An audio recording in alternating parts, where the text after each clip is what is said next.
Hello everyone. In this video, I will show you how to fix Roblox error code 529. The first thing you should do is check the Roblox server status. Error code 529 often appears when Roblox is under maintenance or when the servers are overloaded. Visit the official Roblox status page and see if there are any active service problems.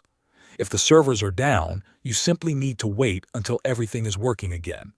If the servers are online, check your internet connection. If you are using Wi-Fi, try switching to a wired Ethernet connection. A cable connection is usually more stable and can help reduce connection issues while playing Roblox. Another method is to log out and sign back into your account. Sometimes your login session or authentication token may expire or become corrupted. Open Roblox, sign out of your account. Completely close the app, and then launch it again before signing back in. For Windows users, clearing the DNS cache can also help.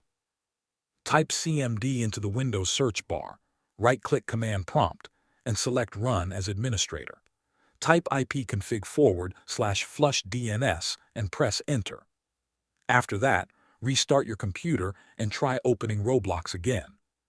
These simple methods can help you fix Roblox error code 529. Thanks for watching.